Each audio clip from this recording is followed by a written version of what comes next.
Like they sell you the Sunshine Zone work, and then the follow-on sale is selling paranoia that like without their continued input, insight, research, validation, you're gonna miss. Yeah. And it's like, you're gonna miss anyway if you haven't executed shit. So yeah. Well, and I mean, this is why I think a lot of consultancies are kind of shitting their pants with AI, because what you just described, an AI could do pretty damn well. Hey everybody, welcome back to the show. I'm Rodney Evans, and that guy is Sam Spurlin. He Hello, waved everyone. this time. Last time Hello. it was thumbs. Yep. I love it. Welcome back to At Work with the Ready, a podcast about making organizations more modern and more resilient in these challenging times. Challenging times indeed. This is, I believe, our eighth episode. Pew, pew, Eighth and pew, pew. final episode on the Depthfinding miniseries.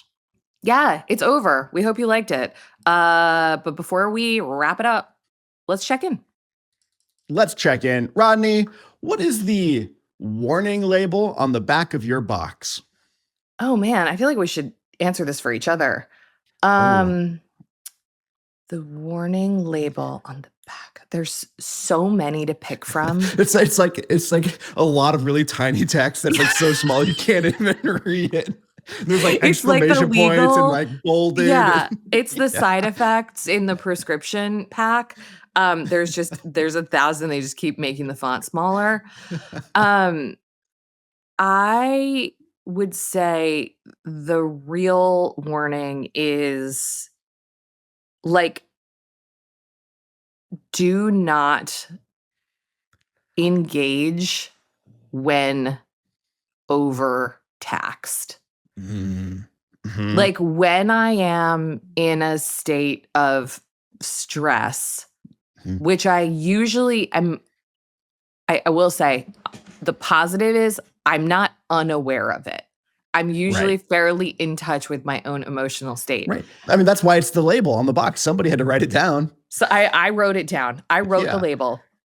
The downside is that like when people are like, what can I do? I'm like, get away from me. Like I just, when I'm in a bad way, the way that I re-energize is to be by myself. Mm-hmm. And sometimes for people who are close to me, that can be frustrating. And I understand why that is, but still it is the label. One of many, many, many labels. Okay.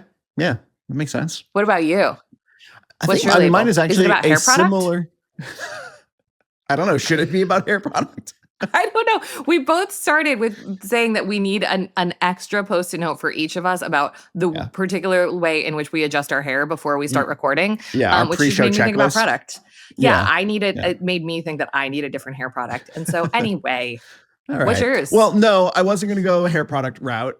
Mine was going to go. It's something along the lines of like after heavy use, recharging will take longer than you think.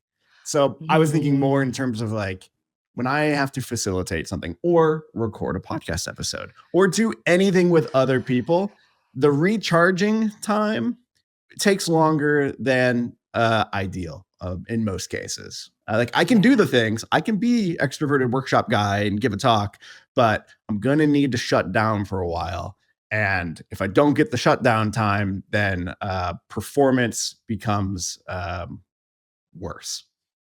You know what's funny, Sam? You and I are so opposite ends of the spectrum on this because like, as you know, I've been working and reworking on the Depthfinding speech for the last week, and that heads down alone deep work time takes it out of me. Like I can do it, just like you can show up and do this. But then after a few hours, I'm like, oh my God, I'm exhausted. Whereas like I could do this all day and like never need a break. Yeah. It's so interesting how like extroversion and like truly I feel like the part of that theory that I like is that it is what energizes you and what depletes you rather than just like your preference. That's so interesting. Yeah. And I think there's like potentially some complexity because I do legitimately enjoy the time with the people and like doing the extroverted You're things. saying Like you like hanging out with me? That's what I heard. yeah, I am just kind of like coming in the side door of telling you that I enjoy doing this podcast. We're friends. I can get energy like in the short term, but that outburst of energy that I can sometimes get in an extroverted situation, like, is getting pulled from a very like foundational well that must be refilled for me to do it again. I feel the same way about deep work. Yeah. When I'm Nice. in it, I'm like, this Yeah. is awesome. I'm making something Yeah. amazing. And Yeah. then when it's over, I'm like, I gotta go night-night. That is interesting. It's so interesting. That was a fun check-in that I'm sure Jack will cut out 2/3 of. Let's dive into Rough. I feel like every week he's like, this is how long the check-in was. Yeah. Yeah. It feels That's like true. the main metric of whether we did a good job or not was how long we rambled during the check-in. I'm like conscious of Jack with a stopwatch, like as we're talking. Absolutely. So to that end, to make our favorite overlords happy, let's dive in. I wanted to ask you the first question. You wrote it. Okay. I'm going to pose it to you. Okay. So some of these are things that we've heard from people out there, and some of these are things that we just want to talk about, and that's how that's going to go today. Here it is. Are you ready? I'm so ready. You're And just Muppet sounds. Well, yeah, well, because I don't know that we actually said what we're doing today. Oh. We're doing an AUA wrap up, which I mean, people were going to figure it out real quick as we just dive into it. But don't they trust us? Just they don't have a choice. Now. It's minute 7. Let's go. Yeah. Do you want to tell them specifically, or was that it? We told them. Yeah, okay. We told them. We're doing an AUA that is also serving as the wrap up for this whole miniseries. I'm going to call it an AUOA, which is ask us or ask ourselves anything. Yes. All right. Lay it on me. I'll take the first one. Here we go. Yeah. How has depth finding changed how you see and do your work? So I'm coming at this. I'm having two almost opposite thoughts at the exact same time, which is not strange for me generally. Because on the one hand, I'm thinking, well, it hasn't changed all that much because there are some like a lot of the fundamental ideas in depth finding we have been talking about for a while in other ways. And on the other hand, having a new kind of foundational tool for my toolbox also feels very exciting. And like I've only scratched the surface of how to use the thing. And I think that's the predominant feeling that I have, is that, I have a pretty full toolbox full of org design tools, as you would imagine, doing this for a long time. And sometimes a new tool is just like a modification on a tool I already have. Like this is oh my God, I'm really getting over my skis trying to talk about You're going to talk to us about tools, Bob Villa? All right. Well, you just said Bob Phillips Villa, head. and I'm pretty sure it's Bob Vila, right? Villa's a house. You're right. You're right. Good. You're down in the trench with me right now. I pulled you in. You thought you could just throw some mud at me? And I was like, nope. I also don't know shit about home improvement, turns out. Yeah. So it's not just a modification of like a normal hammer or a normal screwdriver. It's like a new thing that I think I have, like I've mentioned, only really started using and figuring out like where to use this tool and how to use it really well and how to introduce it to people. And that's really exciting because I don't know that I've had one of those in a while. The OS canvas for us, when we originally developed that, felt similar. Like there's so many different ways to use this. I think depth finding is similar in that regard. And I'm excited about it. Nice. What about you? I have a much more like tactical answer. Great. I think that I'm such a Twilight Zone OG, and I've been like studying and developing ways of working professionally for now 15 years as my whole job. And I think that spending so much time developing this framework, talking to you about it, talking to clients about it, has really made me see the value in all of the other zones. I'm really Okay. Yeah. I'm so much more clear on why specific articulation of things really matters. And like, I used to be so much more eye rolly about things like metrics. And now I'm just like, they're so important to really know what is happening. And I think that earlier in my career, I really relied on other people to be more tuned into the sky. And now I'm just like, to really steward anything, I think it's everybody's job to be a node that's paying attention to what's happening out there. And maybe most importantly, I think I used to over index on how the midnight zone showed up in the twilight zone, by which I mean like how people acted in a meeting or how people like behaved in a chartering session or how Hmm. people resisted different ways of working or whatever. And I think I'm so much more aware now, particularly because of what's happening in the world, of like how complex people's midnight zones are in response to all of the zones above. And like Right. how much of my own midnight zone right now, day to day, is has so little to do with the twilight zone and so much to do with the sky. Right. And that it does show up, like it shows up in making a podcast or in doing a team charter this morning or in looking at metrics before the sun rose. It's there, but it's not really about the twilight zone. And Yeah. it's really changed. Depthfinding has really changed how I conceive of what's happening at any given moment with Yeah. myself and in my environment. That's cool. All right. Dig So it. here's another question that it's similar, but I think slightly tweaked. So we knew coming into this mini series that we weren't bringing a 100% baked pie, right? It was mostly baked. Like we had you in particular had done a lot of thinking and writing down of like what is depth finding, but we knew coming into it through conversation we would further bake the depth finding pie.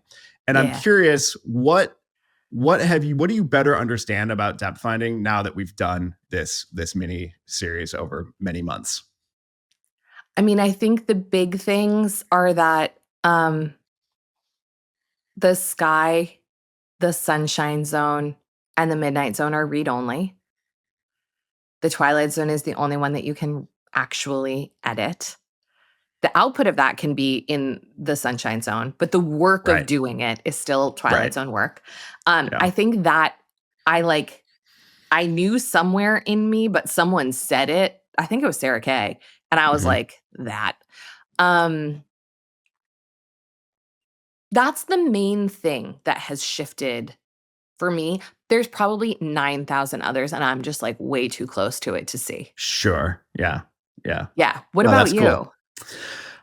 I think for me, maybe it's the kind of fractal nature of it. And of course, Mm, because it's a tool that deals with complexity, um, it was going to be many things to many different people and at many different scales. And early on, when I was still just wrapping my mind around what are the zones and like what goes into each one, I wasn't really thinking about, well, what does this look like to do organizationally for team of teams, for a team, for an individual person. And I yeah. think there's relevance and usefulness in using depth finding at lots of different scales within an organization and kind of comparing and contrasting what's showing up and how people are making sense of various boundaries that you put in place when doing depth finding. You know, that reminds me of something else, Sam. You and I were in a session that was like this, but this has happened in several sessions. There's also a really interesting thing I was not expecting in depth finding. This has even happened in sessions about stuff at the ready, where when something when a piece of work, whether it's like call it like a new workflow or a new structure or whatever, is received with very mixed results, there's a really interesting thing that happens when you do depth finding, which is inevitably the insight is, who were we designing for? Yeah. Inevitably, there was some confusion in like who was the customer, who was the user, who was the stakeholder, who were we trading off for what? And Right. I'll say, like, in my own experience of this, doing it for the ready, there have definitely been moments when I looked across a depth finding map and I was like, oh, we were trading off the individual preference of every member at this company for Right. organizational resilience or financial Right. health or blah blah blah blah. And the clarity of that is like the experience of having a bunch of people be pissed off at you feels one way. And then the clarity of being like, oh, we actually traded off a bunch of Right. tension for this other thing. We didn't know exactly that we were doing that until now, but now that we see Right. that that's what was happening, this all makes a lot of sense. That Yeah. happens a lot. And that's been really Yeah. interesting to me. Yeah. And I'm sure that is I mean, it never feels great to have a bunch of people pissed off at you, but doing that exercise and realizing like, oh, it would actually be kind of weird if everybody wasn't pissed off Yeah, yeah, because yeah. we like didn't design this for their preferences. And that is okay. There are lots of times in org design where you are not designing for one team or one function or one person's preference because we care about something else more. And if they're upset about that, like, okay, like That's right. that's a thing. And that's probably okay in most That's right. cases. Yeah. And Yeah. like there was an example of this recently with a comms group that I was talking to. And it was basically like these comms were, I mean, the way that this person described it to me, like basically went down like a lead balloon. And it was like the problem was that the executive team that was driving the comms about a specific product launch basically was like, you can't really say anything. Like they were like, we don't want you to articulate the downsides. We want this to be a very positive message.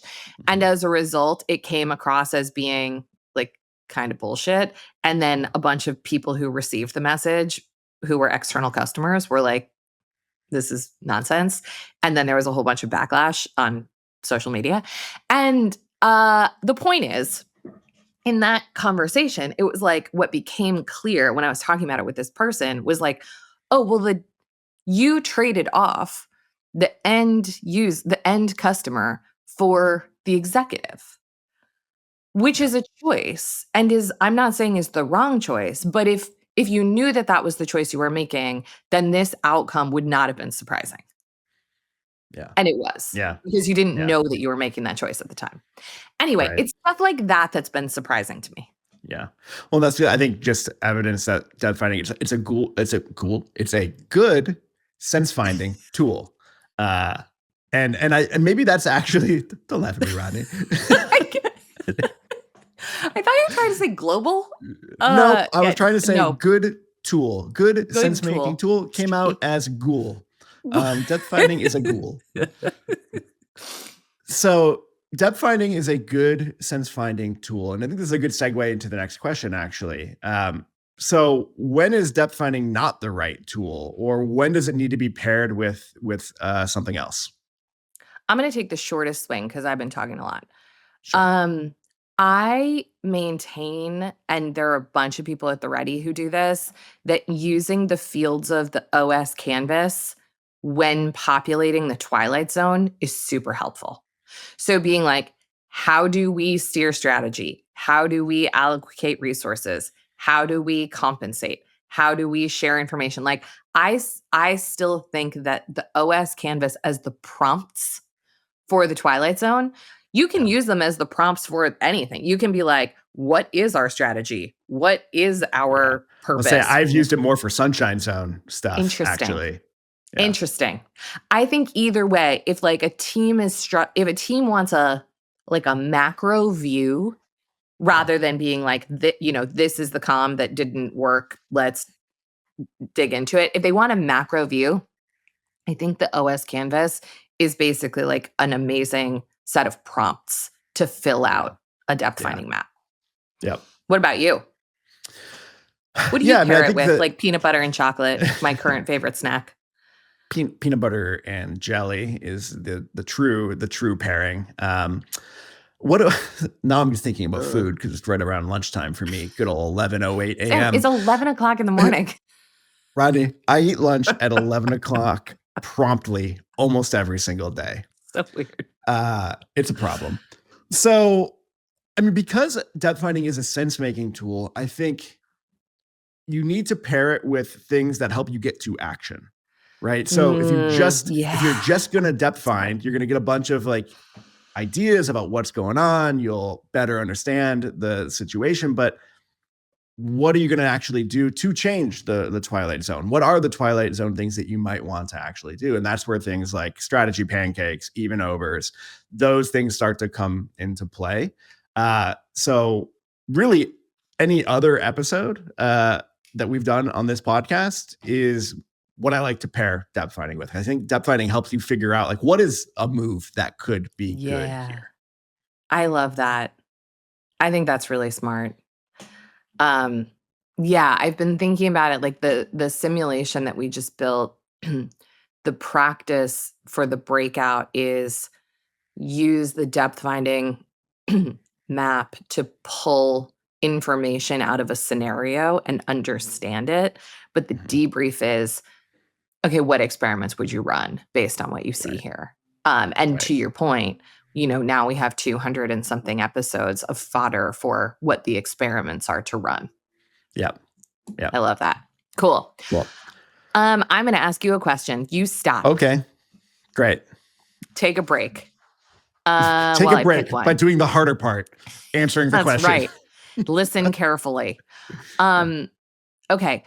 I'm working with a consulting company that is focused at one layer.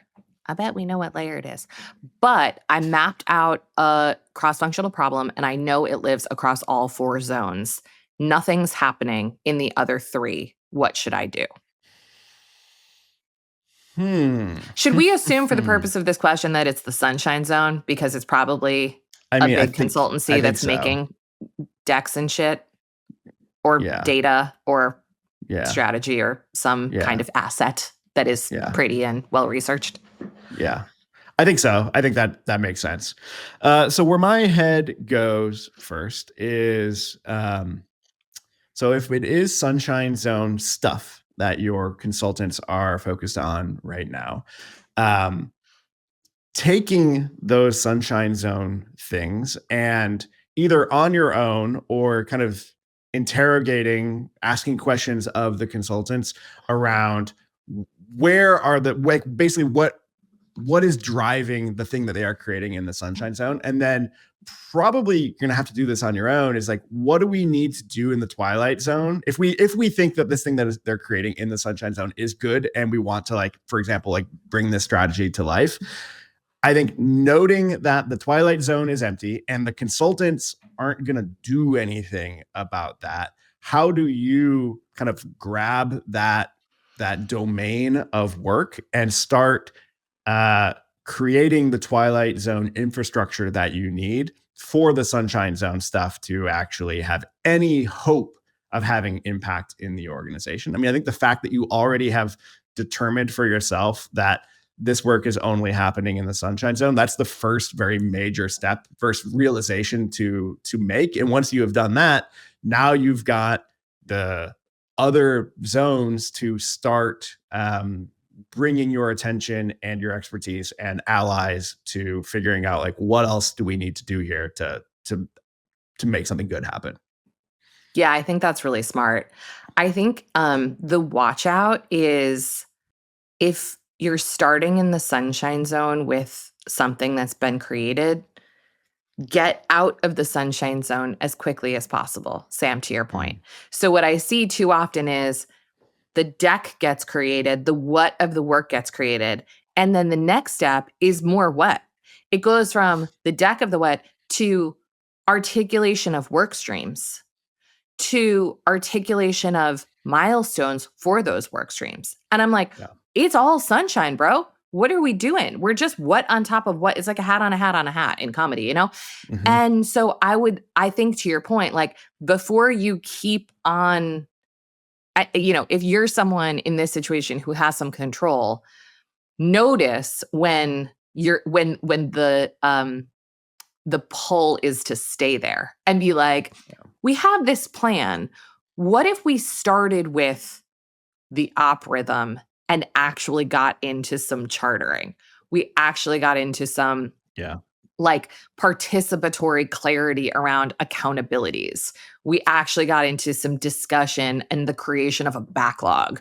We actually got into like a sprint rhythm and just said what we're going to do in the first week. And we didn't worry about the perfect architecting of plans on plans on plans on plans. We just did something. And I know it's hard because like you can definitely have meetings that are designy and participatory to just make work streams. So it's a fine point that I'm making here, but I think people who would ask this question do know the difference. Yeah, I agree. And I think what you're articulating there is that there's a diminishing return to staying in the sunshine zone. Articulating some key things in the sunshine zone is very valuable and it's worth doing so that we can then get into like actually making those happen. But I think the longer you stay in the sunshine zone, the less valuable the stuff is that is getting created in any given kind of problem space. And most consultancies are really good at giving you more sunshine zone stuff that is connected to the previous sunshine zone stuff that they gave you. And they can just kind of keep you on that, keep refilling that feed bag of sunshine zone stuff for you to react to and have feelings about and like make better without ever getting into the actual work of it all. I think that's right. And I also think it's worth saying, I had this conversation with a former client recently that like a lot of the Sunshine Zone consultancies also run on like scarcity and sort of information asymmetry. And what they're selling, like they sell you the Sunshine Zone work, and then the follow-on sale is selling paranoia that like without their continued input, insight, research, validation, you're gonna miss. Yeah. And it's like, you're gonna miss anyway if you haven't executed shit. So, yeah. Yeah. Well, and I mean, this is why I think a lot of consultancies are kind of shitting their pants with AI because what you just described, an AI could do pretty damn well. And you know what an AI is not great at right now? The Twilight Zone stuff of like human beings in a room together trying to work through something and like make progress on it. And like all of that messy human meat shit. Like, that's for now outside of the domain of AI and still crucially important for any organization trying to get complex work done together. Totally. Okay, so what's next? What questions are we still interested in or still exploring when it comes to depth finding? Now I'm mostly just interested in how people can apply it as quickly and easily as possible. The whole thing, the whole reason that we made this thing is because systems thinking is the number one skill that is required now and in the future. And it is like grossly absent from knowledge work. And it's like the hardest one to learn. And I've talked about this article that I read a long time ago, basically about like the space race between design thinking and systems thinking and why design thinking won in like 2010, because people could understand it. And because systems thinking was like, okay, here's like neuroscience and philosophy and Buddha. It's just like, it's too much shit. Anyway, Depthfinding was meant to like be the accessible on-ramp to systems thinking that all of us need, even people who do this professionally. So to that end, I think now we have ways to deploy it that feel really tight and like a much lighter lift than things that we've had before. So for example, we have a session that is tested, that is 90 minutes, wire to wire, priming, a scenario, a fishbowl, a brief back, that people can walk out being like, I can apply this to my context. I want to be doing more of that kind of stuff, like just enough tooling, just enough practice. Frankly, at a low enough price point that this becomes really easy for teams to use without having a super advanced facilitator. Yeah. Yeah, I love that. And then I think my thought on that is just taking that even further and thinking about, what is the DIY version? Like what scaffolding do we have to provide in the artifacts, in the kind of facilitation guide that could somebody who is internal to an organization who likes our shit could take it and feel pretty good about running a session like that, or even just, doing it for themselves or their team. I think, we're interested we have this interesting thing, I think, at the Ready where we have such a desire for like massive impact, massive scale, like organizations, huge organizations. There are so many in the world, millions and millions of people going to work every day. We want to improve all of them. But we are but a small group of people. So how do we have the biggest impact on the people that we actually get to interact with day to day? And can we create things that can scale our impact beyond just the folks that we get to talk to? I'm curious about that. We've done various things internal to the Ready around simulations and games even that can help people experience some of these ideas. So I think depth finding there's a rich vein there for us to tap into and make some cool stuff. Nice. So, Sam, what are we going to do next? I think we're done. We finished done it. Forever. We finished the mini-series. We asked ourselves and us questions. I thought this was the end of the podcast. I thought we were done. No. I got to totally recalibrate. Yeah, sorry. Sit back down. Don't crack that NA beer just yet, Sam. No, I'm thinking about that. So I think we've been adding to our backlog of potential podcast topic ideas because we haven't been able to do anything that's not depth finding for a little while, right. Which is fine. But that means we get to go back to doing kind of what we were doing before the miniseries. So really specific patterns or anti-patterns that are showing up in organizations and really trying to unpack those and give you some ideas about what to do instead if you're noticing this thing is happening, and really just try to get back to our roots of it feeling like we are looking over your shoulder at all times and you're like, what the hell? How did they make an episode about this thing that I am dealing with right now? Like that's our goal, to be as creepily accurate as possible. Yeah, we want to haunt you like ghosts in your home office.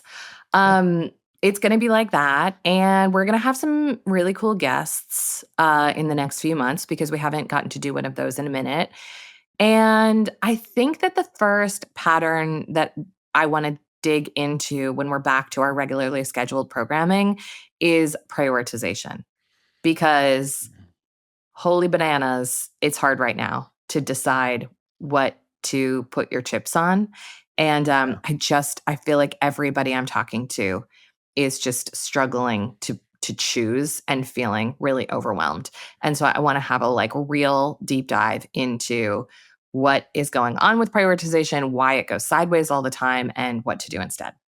Cool. Well, I will prioritize getting my thoughts together. Please do. For that. Yeah, for once. All right, everyone.